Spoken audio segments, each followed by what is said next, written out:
तो यार हमारे बचपन में एक बहुत ही अतरंग गायन में हुआ करता था परमैन, जो कि बहुत ही कमाल का था। लेकिन फिर पता नहीं क्यों इंडिया में अचानक से उसके एपिसोड्स ही आना बंद हो गए, जिससे कि हम कभी ये नहीं जान पाए कि परमैन को उसकी पावर आखिर कैसे मिली। बर्डमैन के बर्ड प्लेनेट का क्या कॉन्सेप्ट था, क्या बड़ा मित्सुओ ही बर्डमैन था जो कि टाइम ट्रेवल करके वापस आया था, और वह इसकी एंडिंग जो कि इतनी ज्यादा सेटिस्फाइंग थी कि इसे इंडिया में तो पक्का दिखाना ही चाहिए था। हमने लगभग सारी चीजें मिस कर दी हैं, लेकिन कोई नहीं, क्योंकि आज के इस व्हाट द फैक्ट के फन इंटरेस्टिंग वीडियो में हम अपने ओजी परमैन की फुल कहानी के बारे में जानने वाले हैं। तो एक बार की बात है जब परमैन ने धरती पर जन्म लिया। वो इतना ताकतवर था कि मैथ्स के क्वेश्चन पत्थरों की मजदूरी करके सॉल्व किया करता था। अच्छा सॉरी ये मैं डायरेक्ट एपिसोड 405 में कैसे पहुंच गया। चलिए शुरू से शुरू करते हैं। तो चलो एक ऐसे यूनिवर्स में चलते हैं जहाँ गैजेट्स हैं, निंजास हैं, एलियंस, मॉन्स्टर्स सभी हैं। उसी यूनिवर्स में एक प्लेनेट भी होता है, बर्ड प्लेनेट, जहाँ पर कई बैड बर्डमैन्स रहा करते थे। उनकी टेक्नोलॉजी हमसे काफी ज्यादा एडवांस होती है और वो हमेशा अपनी आइडेंटिटी को छुपा कर रखते थे। सीन शिफ्ट होता है और हमें मित्सु नाम का एक लड़का दिखाया जाता है जो कि अपने चुगलखोर बहन से परेशान होकर कहीं जा रहा था। अब रास्ते में जाते जाते उसे एक अजीब जोकर कॉस्ट्यूम पहने कोई खर्राटे मारता दिखता है। अचानक से उसकी नींद टूटी। ओह टाइम हो गया, और वो झट से मित्सु को केप, हेलमेट और बैज देकर आसमान में फेंक देता है। जिसके बाद फिर परमैन का इंट्रो आ जाता है जिसमें बर्डमैन और 3 परमैन को सिलेक्ट करता है। और यारो इसी मिनी मूवी में ये चारों मिलकर एक इविल साइंटिस्ट से फाइट करते हैं, उसके चुराए पांडा का पोपट बनाकर बर्डमैन को इम्प्रेस करते हैं। वैसे इसी 2003 की परमैन की मूवी में हमें एक सीन के लिए डोरेमोन के ये छोटा सा रेफरेंस भी देखने के लिए मिला था। ये तब का होता है जब मिस उमरे जो कि पाको होती है, वो अपना सूट कंप्लीट कर अपने मैनेजर के साथ कहीं जा रही होती है। यार ये 2003 की परमैन की एक मिनी मूवी की स्टार्टिंग थी जो कि ओरिजिनल 1983 वाले एनिमे का स्टार्टिंग से काफी अलग है। भाई 1983 वाले एनिमे में तो हमें जब मित्सुओ को दिखाया जाता है तब वो कोई ग्राउंड में बैठा था और उसी के बगल में होता है बर्डमैन जो खुद को गार्डियन ऑफ द यूनिवर्स बताकर मित्सुओ को एक टेम्पररी परमैन बनाकर उसे केप जिससे कि वो 119 किलोमीटर की टॉप स्पीड से उड़ सकता था, एक हेलमेट जिससे कि वो 6600 टाइम ज्यादा पावरफुल बन जाता, और ये बैज देकर कहता है जाओ सबको बचाओ तब तक जब तक मैं किसी परमानेंट परमैन की व्यवस्था न कर लूं।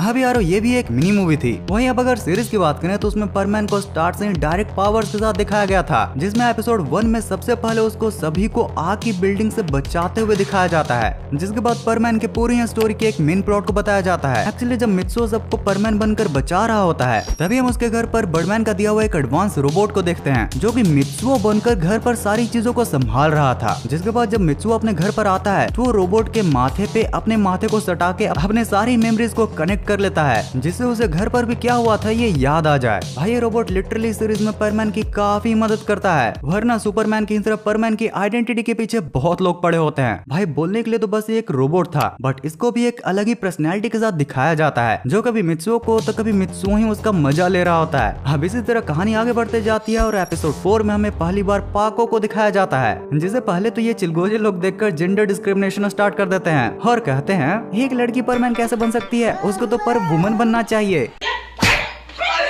पर जब ये मित्सुओ महाशय अपना सूट इन 2 झल्लों के हाथों में खो देते हैं तो लास्टली पाको ही आकर उनकी जान बचाती है। पर यारो अभी भी परमैन की फुल टीम कंप्लीट नहीं होती, क्योंकि लास्टली परमैन 4 हमें देखने के लिए मिलता है एपिसोड 7 में, जो कि भाई मस्त अपनी परमैन की शक्तियों का इस्तेमाल करते हुए सभी की मदद करने के साथ साथ कुछ पैसे भी कमा रहा था। जब ये 3 परमैन उसको ऐसा करने से मना करते हैं तब वो कहता है तुम लोगों को मिल जाता है घर पर बना बनाया खाना, मुझे कमा कर ही खाना पड़ता है। अब यारो हमारे मोटे भाई की थोड़ी बड़ी पेट है तो सभी समझ जाते हैं, जिसके बाद इसको भी सब कहते हैं आजा मेरे सर्कल में आजा, आजा मेरे सर्कल में आजा। और इसी तरह फाइनली परमैन की फुल टीम हो जाती है असेंबल। आगे के एपिसोड में ये लोग ऐसे ही अपने पावर्स, गैजेट्स और टीम से गुंडों लोगों की बाजा बजाते रहते हैं। अब ऐसे ही ये सभी परमैन की स्टोरी आगे बढ़ती जाती है, जिसमें हमें पाको, मित्सुओ की एक अलग ही स्टोरी दिखाई जाती है। और भी एक खास चीज है सीक्रेट। हम सबने अपनी खास बात बता दी, तुम अपनी सीक्रेट नहीं रख सकती, समझी?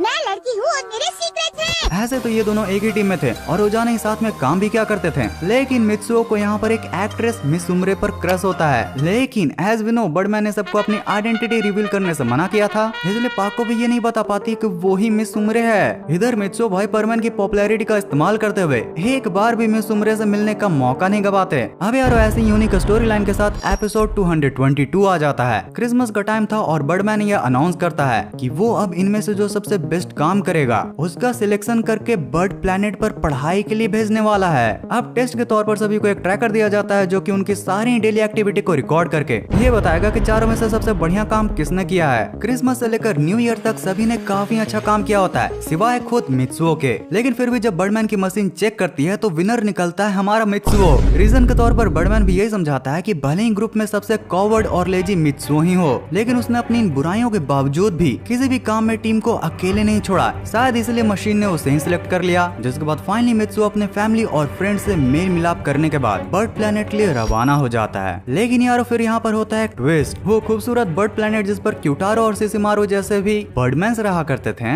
उस पर मित्सुओ जाने से मना कर देता है। जिसके बाद पहले तो बर्डमैन भी कंफ्यूज हो जाता है, लेकिन फाइनली उसके सिचुएशन को भी समझकर पढ़ने के लिए कॉपी रोबोट को उसके जगह पर भेज देता है और कहता है अगले साल तुम अपना हेड टच करके उससे सारी ही चीजें सीख लेना। जिसके बाद मित्सुओ हाँ बोलकर और वापस बहाना देकर आ जाता है। अब इसी एपिसोड को देखकर कई लोगों को लगता है कि परमैन का यही लास्ट एपिसोड था, लेकिन रुको जरा सब्र करो। अब एपिसोड 222 के बाद फिर से स्टोरी बैक ऑन ट्रैक होती है। कभी ये परमैन पास्ट में जाते हैं तो कभी न्यू गैजेट्स का लफड़ा, कभी गुंडे लोगों की गुद्दी सुझाना, तो कभी इवन बर्डमैन की भी आइडेंटिटी रिवील करने की नाकाम कोशिश करना। बट फिर परमैन के एनिमे के लास्ट 526 एपिसोड के जस्ट कुछ पहले एपिसोड 513 में जब हमारा मित्सुओ बर्डमैन को यूएफओ में इजली उड़ने की वजह से खरी खोटी सुनाता है तब बर्डमैन भी बोलता है लो मेरी जॉब और इस टीन के डब्बे में ड्यूटी करके बताओ, और इसी तरह वो बन जाता है बर्डमैन। लेकिन वो अपने बर्डमैन की शक्तियों का कुछ अतरंगे तरीके से इस्तेमाल करता है, कभी कॉपी रोबोट को परेशान करना तो कभी टीम परमैन को ही। और जब लास्टली एक बड़ी मिल की बड़ी आग बुझाने की बात आती है तो मित्सुओ सभी परमैन को सही से गाइड नहीं कर पाता। जिसके बाद लास्टली उसी को जाकर परमैन की अपनी ड्यूटी निभानी पड़ती है और उसे बर्डमैन के बड़े कामों का एहसास होता है। पर ये सभी बर्डमैन का ही एक प्लान होता है, क्योंकि जब परमैन का लास्ट एपिसोड 526 आता है तो उसमें सारे परमैन्स अचानक से नोटिस करते हैं कि उनके हेलमेट पर कुछ स्टार्स बन चुके हैं जो कभी बढ़ रहे हैं तो कभी घट रहे हैं। बर्डमैन से उनको पता चलता है कि एक रेटिंग सिस्टम है, जो सबसे अच्छा करेगा उसका प्रमोशन करके बर्ड प्लेनेट पर पढ़ने के लिए भेज दिया जाएगा।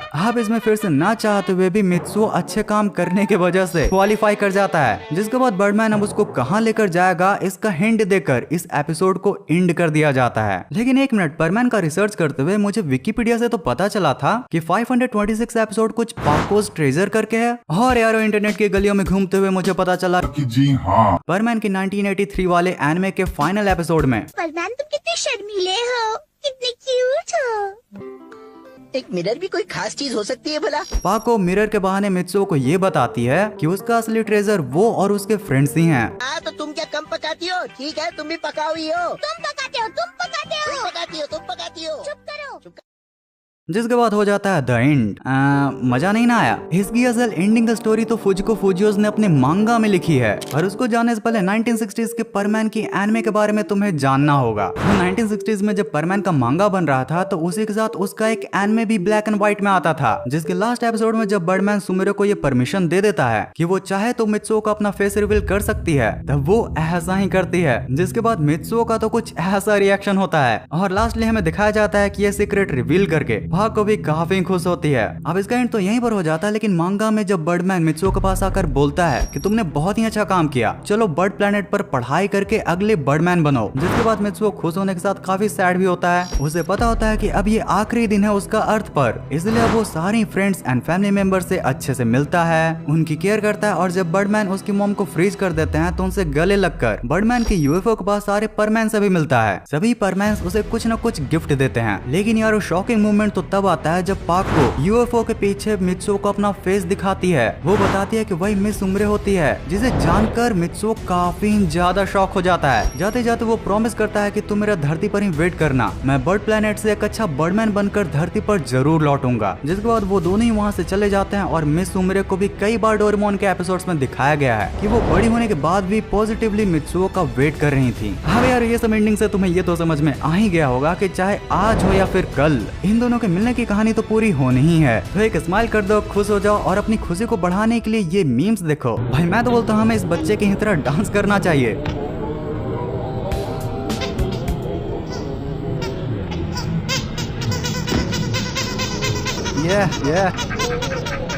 Perman comes back after his duty, sees Ganko and Michiko aren't talking, and mom also angry. Perman to his robot. अरे तेरे गलतियों का ठोकरा कब तक मैं अपने सर पर घुमाता रहूंगा। नल्ला copy robot. When you just learned how to clap but no idea when to use it.